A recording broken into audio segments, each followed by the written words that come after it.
Negativity is not just the result of the world around you. It is created by your brain and only by your brain.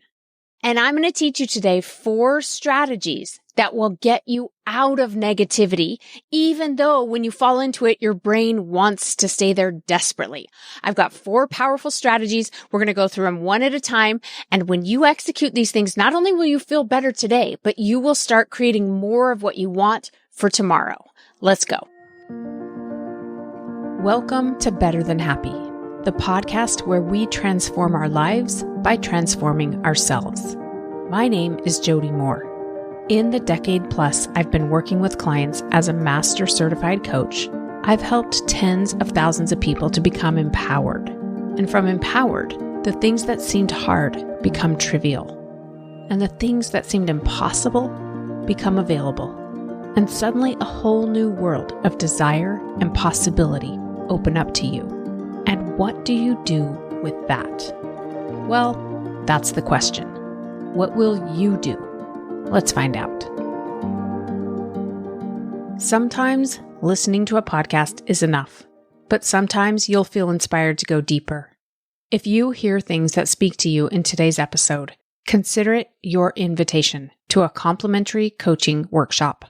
On this live interactive Zoom call with me, you'll get a taste of the power of this work when applied in real life.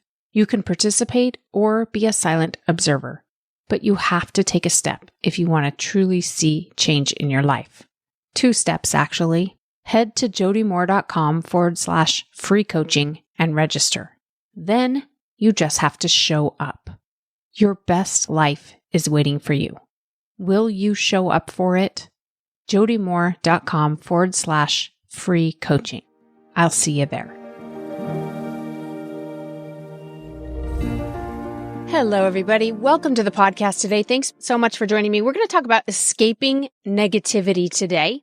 And I want to tell you that it's a difficult thing to do, especially because most of us were never really taught any practical strategies when we were younger, or no matter what age we are. Most people don't know how to teach this. That's why they didn't teach us, because the adults who raised us or the people in our lives before us, they don't know either. But there are some simple things you can do, which we're going to walk through today, when you find yourself stuck in negativity. So first, I want to mention that getting in a place of negativity, whether it's for a short term or even for a longer period of time, does not mean there's something wrong with you, okay? It does not mean that you're weak. It does not mean that you're undisciplined. And it doesn't even mean that you're just a negative person. It means that your brain is trying to protect you, all right? Our brains tend towards negativity. We call this negativity bias, right? Because something that is potentially dangerous or minimizing our life experience in some way, according to our brains, should be more relevant than something that is positive, right? If I'm sitting here in my office as I am right now, there's a lovely breeze. I have the door open and the window open because I have this back office behind my house. And so there's a breeze kind of moving through behind me. It feels really good. It's a beautiful day. I can hear birds chirping outside. My kids are home from school. We're getting ready to enjoy our weekend. Life is good, right? But if suddenly a fire starts outside my door or in the corner of my office or something near me, right? I don't need to be positive. I don't need to stop and go, but what a lovely day it is. I need to be hyper-focused on that fire, on trying to get the fire out, on trying to keep myself and other people safe from that fire and protect property and whatever else, right? So it makes sense that the brain will hyper-focus on negativity and tune out positivity if it believes there is danger. Now, granted, our brains believe that a lot of things are dangerous. They're actually not dangerous. Part of the reason for this is that the part of the brain that cues danger signals does not differentiate between physical danger and emotional danger. We live in a world where there's a lot more emotional danger to worry about than physical danger, although there is still physical danger, right? But if I'm worried that people are going to judge me, I'm going to be embarrassed, I'm not going to fit in, I'm not going to be liked, or I'm going to be judged, etc., my brain views that as dangerous, just like it would be like, wait, is that a snake out there in the bushes? And if so, is that snake dangerous? Same part of the brain gets triggered. And so we've created a lot of quote unquote danger in our minds that is actually, when we stop and take a look at it, not life threatening, not even necessarily life minimizing. We might even say is a normal part of life, right? So the brain's a little bit overactive in many cases, but still, I just want to be clear that if you find yourself in a negative place, again, maybe it's just for a day or a week, or maybe it goes on for longer, the worst thing you could do is start judging yourself for it and start labeling yourself in a way that creates even more negativity. I also don't find it useful for you to be judging other people. It's just not useful. It doesn't help bring more positivity. It brings more negativity. Now we have your own negativity plus your judgment on top of it, or someone else's negativity, and then you're bringing more negativity as you judge them. So I just want to be very clear about that, because what I'm going to teach you next is how to get out of negativity, but not because you should, and not because anybody else should either. Sometimes we just want to be negative for a while, or we just need to for some reason. Or maybe it, goes against our value system to think positively about something. Or maybe we just don't know how, or we don't have the strength. We didn't get enough sleep. We're really worried about something else, and this is just a final straw. There can be all kinds of reasons why we end up in negativity. It is part of the human condition. It is okay. It is appropriate. But when you notice, I'm in a pretty negative place about this thing, or just in general, I don't think I want to do that anymore. I'm kind of sick of feeling this way. I'm sick of not showing up for my goals the way I want to, or I'm sick of being resentful, and I'm sick and tired of being sick and tired.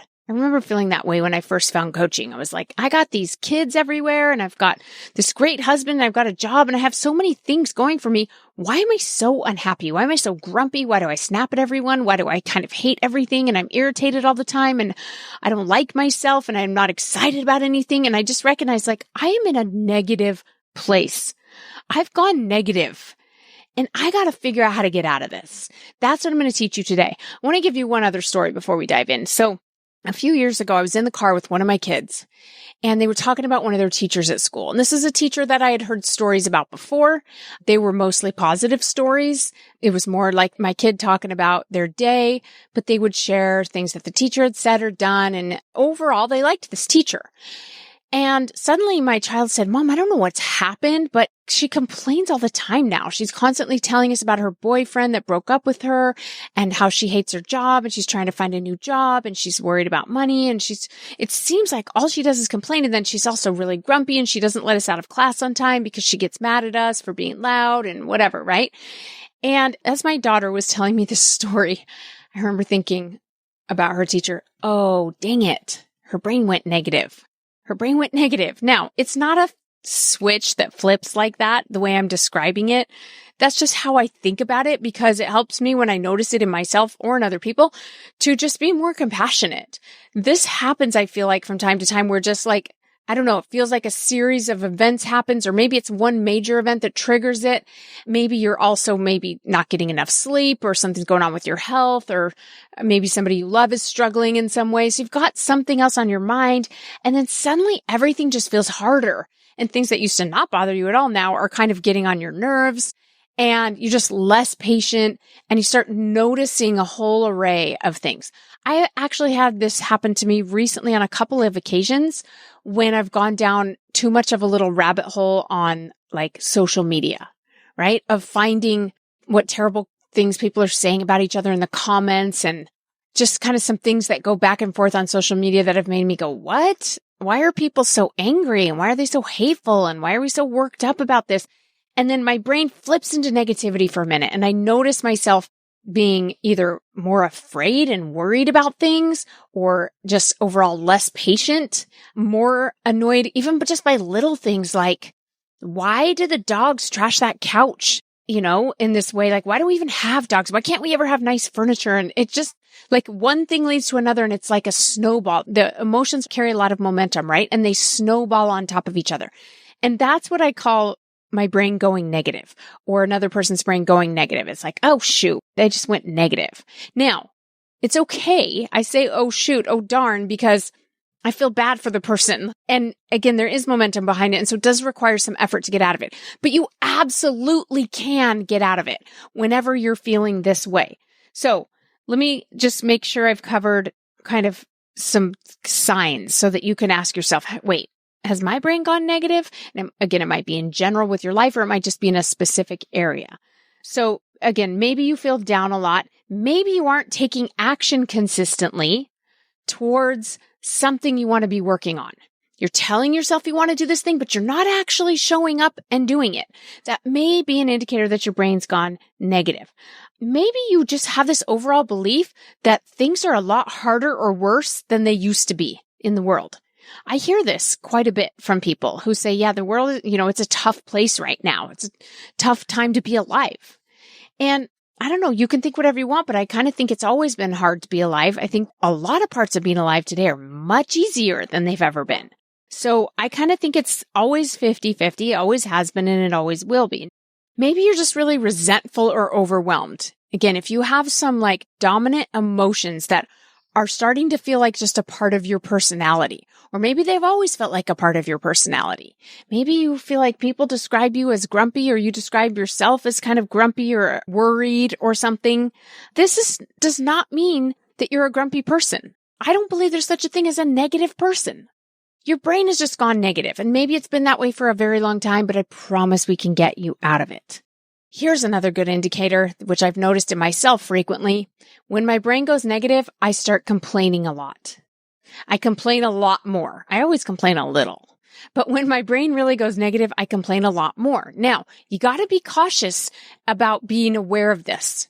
Okay? Sometimes it's easy to miss because some of us, speaking of myself, are pretty good at complaining through humor, right? So it doesn't sound like, wah, wah, poor me, life is hard. It sounds like, oh, can you believe this? It sounds like sarcasm. It sounds like cynicism. And I can say it in a funny way and people laugh and they connect with me because they can relate to it. It's still complaining if I'm talking about what I don't like, what I think is wrong. This is all a sign that my brain has gone negative. Okay, so again, I don't care how long you've been this way. I don't care if you think this is just your personality. It's not. We're going to dive into it today, and I'm going to give you some strategies. So here's the first and most critical strategy, is that you have to be aware that all problems are thought problems. All problems are thought problems. All of your suffering begins with your thoughts. All of it. Yeah, all of it. Which means there is no suffering that exists outside of you or that begins outside of you. Now, most people that I teach this to and people that are in my coaching programs, they understand this about most areas of their lives. They're like, yeah, I can see that my thinking is the problem, except for this one area. This one area is causing me, right? It's when my kid is really suffering or struggling, obviously that causes me pain. Or when I get a negative health diagnosis, or even when I have physical pain, that's the cause of my suffering. Now, physical pain can be caused by the physical body, but the suffering is from the thought that you're never going to get better. The suffering is from my kid is going to ruin his life. The suffering comes from your thoughts, and they're often thoughts about the future, but they could be thoughts about the past. If I had been a better mother, this wouldn't be happening, etc. Or even sometimes thoughts about the present. Why me? Why is this happening to us? Why don't things ever work out for us? These kinds of thoughts cause suffering, right? Now, again, this doesn't mean you should never suffer. It doesn't mean that you shouldn't have problems. If all problems are thought problems, shouldn't we always have positive thoughts? No. Sometimes we should have problem thoughts. Sometimes we should create problems for ourselves. You know why? Our brains are really good at problem solving. You just want to be selective about the problems that you're creating. Okay? Your brain wants and needs a problem to solve, and I want you to give it one. I want you to give it a fun one, though, whenever you can. Sometimes we get handed something that we want to describe a problem, and then we go to work on that problem. For example, maybe there's a loss of a job and loss of income in your family. Maybe there is a health diagnosis. Maybe somebody is struggling. And I want to think, okay, this is a problem. How can I help contribute positively to what's going on here? How can I be a positive influence? Or if it is completely my problem to own, what am I going to do to solve for this? What do I want to do? What do I want to think? How do I want to get help? How do I want to get support? Those are sometimes the kinds of problems we have. But many, many, many other times, you, my friend, yeah, I'm talking to you, are making up problems because your brain needs a problem to solve and you haven't given it a good one. Okay? This is why I love helping entrepreneurs build businesses, because building a business is a very useful problem for your brain to go to work on. And it is a problem, don't get me wrong. It's a challenge is what I mean by a problem, like a story problem, a long math problem. It's, I wonder what I'm going to do next. And in order to solve that challenge or problem, you're going to have to learn a bunch of things. You're going to have to try a bunch of things. You're going to have some failure and some success. And then you're going to learn something new. And then you're going to grow from there. And that's so good for you and good for the world outside of you, because now you're contributing something to the world through your business. It's a win for everybody. It doesn't have to be building a business. That's your quote unquote problem to solve. But if you don't have a challenging project or some kind of assignment, maybe it's volunteer work of some sort. Maybe it's just a hobby you want to pick up. Maybe it's a fun, crazy goal you give yourself, like let's try to win a trip to Hawaii. I don't know. I don't really care what it is. It doesn't matter what it is. I want you to give your brain a problem to solve, because if you don't give it one, it will start making up problems. One of my sisters and I always talk about this. Made up problems, right? And we all do it at times. What are made up problems? Things like the house is just not in order. Again, I just can't keep it clean. That's not actually a problem. Do you see what I'm saying? And at the same time, I'm totally fine with you having a clean house and keeping it clean. But if it's not happening and you're going to be mad at yourself or resentful at your family or whatever, start moving into blame, shame, and become grumpy over it, I don't see the upside to that. That is a made up problem. Okay? That's just one tiny example. There are so many examples. Let me think of some others that I've done in my lifetime. Oh, I've made my body a problem so much of the time. Like if only I fit into these jeans better and I looked different in these clothes, or if my face looked different or my skin looked different, or what's the matter with me? Or if this person just liked me, or if these people weren't talking bad about me behind my back, or if I just was more accepted, or if people, whatever. Like these are all made up problems. Do you see what I mean? These aren't actual problems. Now, I'm not trying to minimize whatever you want and need in your life. I don't want you to go into shame over this. I just want you to decide like, maybe I should give myself a problem that is 100% mine to own. Most of these other problems, I mean, you can do something about your body and things like that, but only to a certain extent. Like I would love to be 4 inches taller than I am. Nothing I can do about that, right? And even if I do want to get healthier or lose weight or something, I don't think doing it from this is a problem is useful or necessary. But many of the other problems we make up are not even ours to own.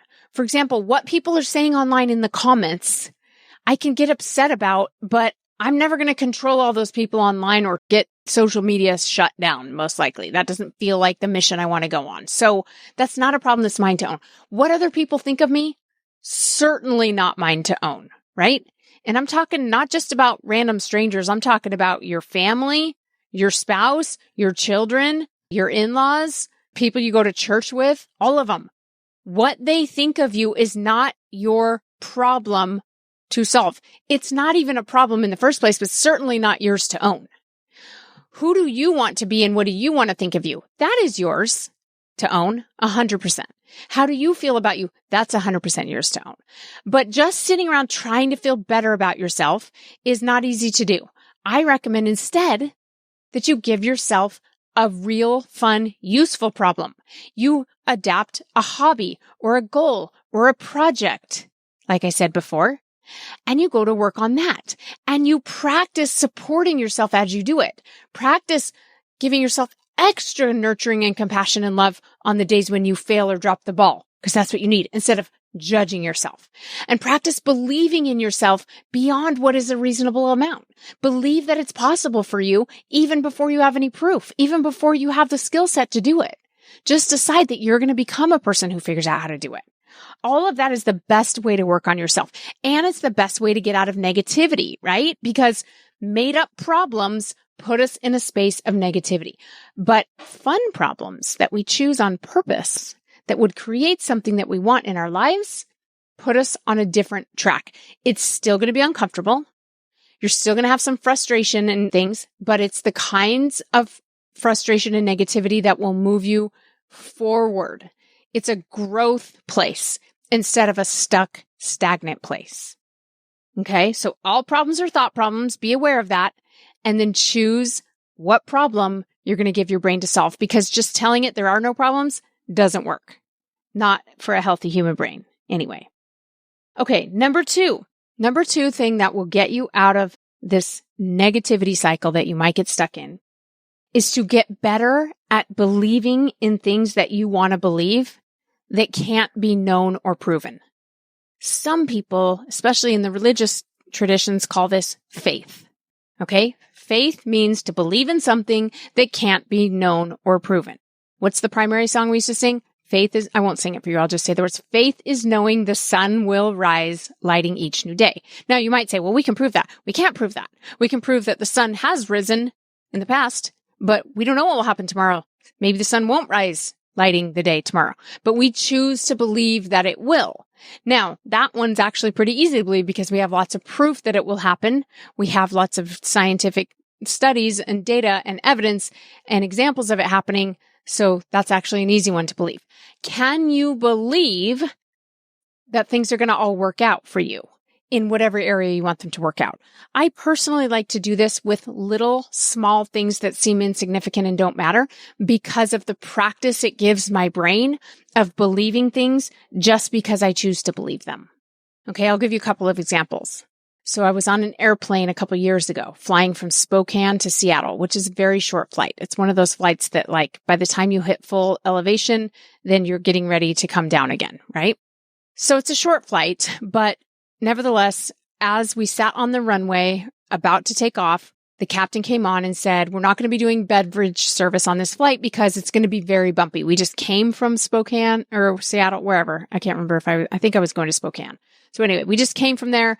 It's really bumpy. So we're not, and it's a short flight. So we're not going to be doing beverage service.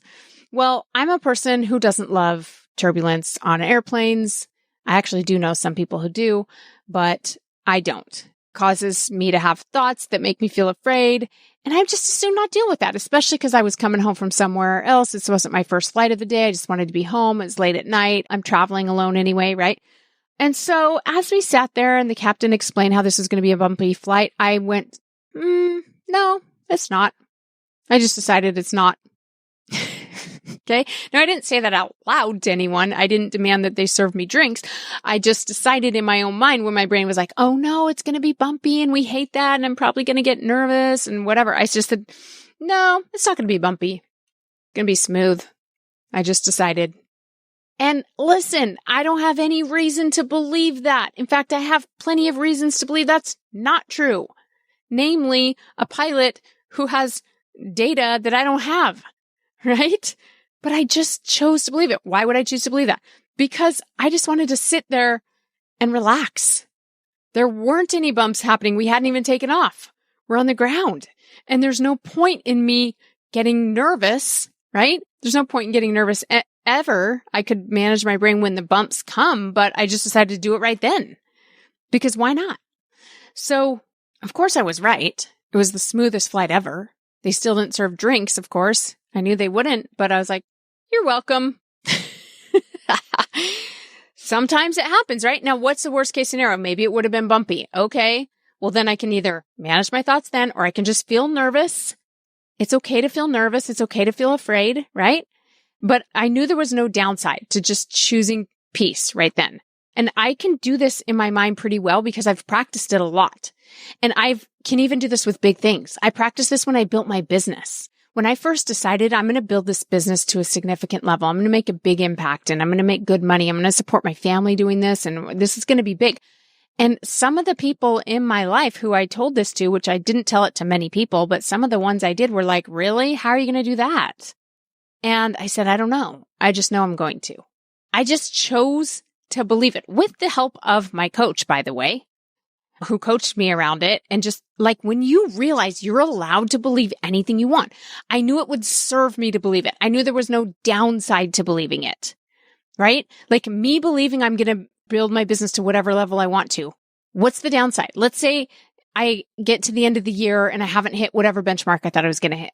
Okay, well then people are like, I don't want to be disappointed, And I say, disappointment is an emotion created by your thoughts right then too. Disappointment is not created by you setting a goal and not achieving that goal. Disappointment is created by what you make it mean, by what you think in your mind. And if you don't believe you're going to hit your goal, you're much less likely to hit your goal. So I just choose to believe in my goal. And then when I get there, either I just process disappointment and go, all right, I can be disappointed. That's fine.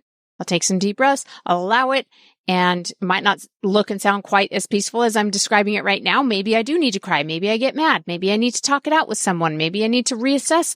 All of that's fine. None of that's a problem. That's called being a human being. But the other option is, I'm not disappointed in you, Jody Moore. I'm so proud of you. Thanks for setting a big goal. Thanks for doing everything you could think of to go for that goal. Thanks for all that you've learned. Even if what you've learned is what not to do and what doesn't work, I love you. You're so much further along. Your business is so much further along now than if we wouldn't have set a big goal or if we would have just set a tiny goal. We're so much closer to what we want to create in the world, even though we didn't hit this, by the way, completely made up, arbitrary, out of the blue goal. Okay? So you can just choose to believe in anything you want. Just earlier this week, I was out with a bunch of friends of mine, a bunch of other women, and we went to see a play in San Diego. And so we stopped to get dinner on the way down, and there was a big group of us. There was like 18 of us. So, when you travel around with 18 people, it takes a while because you got to get everyone in cars and you got to get everyone food, and just like moving that many people to the same place at the same time takes a while. And we probably, I don't know, maybe we left at the perfect time, but we probably could have given ourselves a little bit more time. But I had myself and a friend of mine had kind of planned and organized this event, and we had all the tickets and everything. And so I felt somewhat responsible for making sure to pay attention and get us all where we were going, right? And so at one point I found myself kind of getting stressed, like, wait, there's traffic I hadn't planned on, and this person was a little late or whatever. And I forgot the restaurant, like maybe took a little longer to get our food than I thought. And I started getting nervous, like, what if we get to the play late? Sometimes they won't let you in the play late. You have to wait out in the hallway till a certain break, right? And I didn't want that to happen. And so I started to get kind of stressed, and I noticed myself getting short with people and trying to manipulate things. And then I remembered what I'm teaching you here, which is I can just believe whatever I want. And so I said to one of my friends, you know what?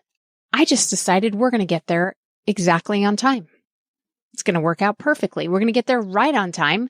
We're going to get into our seats right on time, and we're not going to miss a minute of the show. I forgot. I'm allowed to just believe that if I want to, right? And so I took a deep breath and I relaxed and I enjoyed my dinner. Now, does this mean I didn't still pay attention at the time? Of course not. I still paid attention. And in fact, I walked around and said, hey, everybody, 5 minutes, and then we're leaving. Make sure you're ready in 5 minutes. But I guarantee I was probably more effective at communicating that because I wasn't doing it in this mean, snarky tone. And meanwhile, I just got to enjoy the evening so much more because I just decided we're going to get there right on time. You can just decide that. Did you know this? You can just decide that relationship was meant to end. You can decide that the perfect job is right around the corner trying to find you, and you're going to find it any minute now. That the perfect buyer for your house is making their way towards you as you speak, or the perfect house for you to buy is going to be available at the perfect time, and you're going to find it in the perfect way. Like all of these kind of woo-woo thoughts that people offer us all the time, why would they offer this? How do we know? We don't know. But we also don't know that those things aren't happening. And the more you choose to get out of the cycle of negativity, the better your life gets. I'm telling you, this is true. It gets better immediately because you feel immediately better, but also we tend to create what we're focused on and what we're believing. That is your brain's job. I say this all the time, but it's because it's so powerful for me to remember. Your brain wants to be right more than it wants you to achieve your goals. Your brain wants to be right more than it wants you to feel better. Your brain wants to be right more than it wants you to change your habits or show up better. Your brain's job is to be right about what you're believing. And you will contribute to being right about what you're believing without you even realizing it. Therefore, choose carefully what you're going to believe. All right, let's go to the third thing I want to offer to you that will help you escape negativity. Now, this one might seem obvious, but I want to give you some caveats, okay? There's some little follow-up tips with this one, which is to choose optimism and positivity at times when you want to. I kind of mentioned this in the beginning, but I do think it's an important point. It can't be because you think you should. It can't be because other people want you to. It has to be because you want to. And I can tell sometimes when I'm coaching some of you on the calls, those of you in the lab know this, sometimes I'm trying to show you your negative thinking and you pull back on it even stronger. I do the same thing as a client, right? And so what I would tell you in that situation is, hey, listen, it doesn't seem like you want to feel better yet. And that's okay. Maybe you need some time to process this, to be in negativity, to be in pain. But there will come a time when you'll want to get out of that. You'll know because it will be easier to let go of the negative thinking. Okay? Now, I don't usually think of it as choosing positivity or choosing optimism because that can be challenging for me anyway to accept. Maybe you can relate to this. Instead, I think of it as choosing empowerment. Okay. So I don't want to be disempowered. When I'm in negativity, right? And I'm blaming outside things or I'm judging myself, either way, I'm disempowered. So empowerment is more like a reconnection with myself. Empowerment is, oh, okay. So this thing is going on that isn't ideal, but you know who can handle things like that? Me, this chick. You know who's really good at solving this kind of a problem? Me, apparently, because otherwise I wouldn't have this thing happening in my life. Or if the judgment that I have is about myself and the negativity is about maybe what I've done in my past or what I haven't done or something like that, then I have to, again, reconnect with myself. And I like to just turn and talk to my past self and go, it's okay, girl. I got you. I ain't mad at you. It's fine. You know, you dropped the ball in this way, or you didn't do this thing, or you did do this thing or whatever. And now I have this challenge to deal with, but I will do that for you. No worries. I got this. I can handle it. You know who can handle that challenge that you created? I can. And I will because I love you. You see how we just reconnect with ourselves? So I like to put a lot of trust and faith in myself and trust and faith in a higher power. I call that higher power God. You call it whatever you want to call it.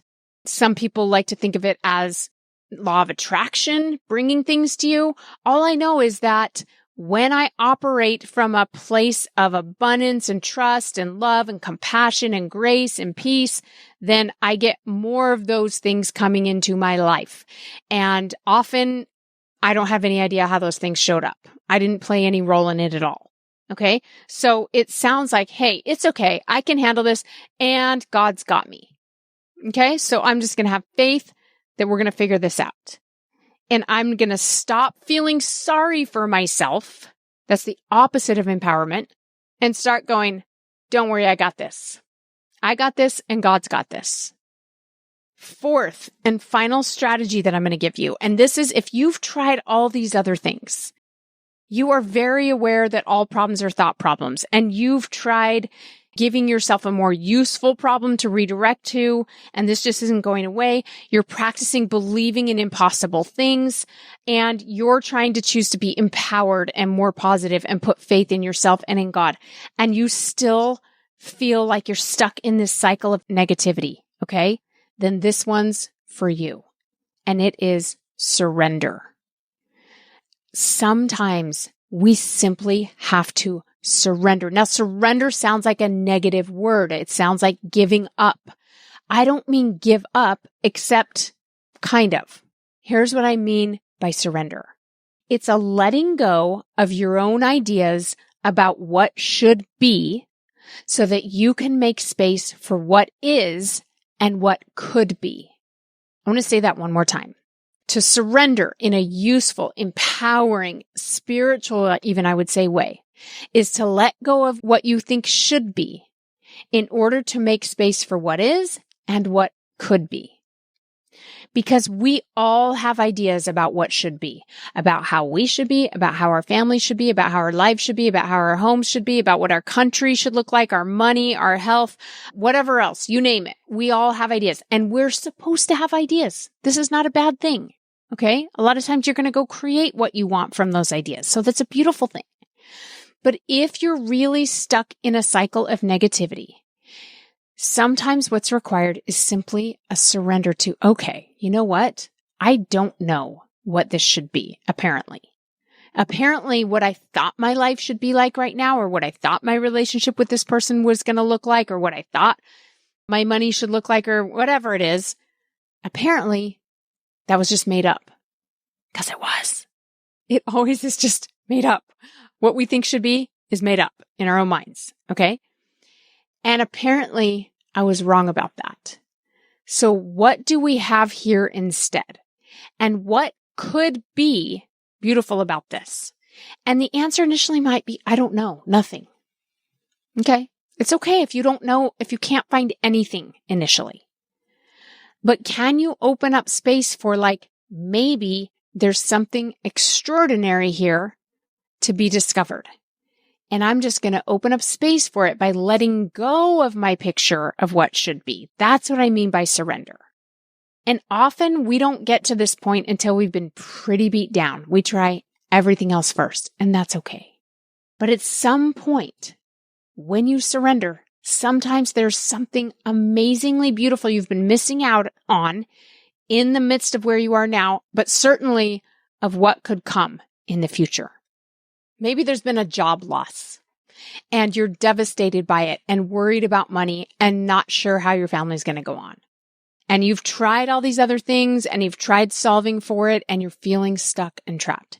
Can you surrender and go, okay, apparently we're supposed to be going through a time of unemployment here. Apparently there's a person we need to meet, something we're going to learn, another adventure we're going to discover. Like, I don't know what the thing is, you guys, but you can believe that instead of trying to climb out the window of the room you're in, if you just sit down and relax in the room and take a look around, there might be a door wide open that you could simply walk out instead. But you've been missing it because you're so busy trying to get out the window. So I think in order to execute this surrender step, first of all, I highly recommend a good coach who can help you to do that. But second of all, just try to get to a place of curiosity. Okay. And great step out of negativity and self-pity and frustration is just curiosity.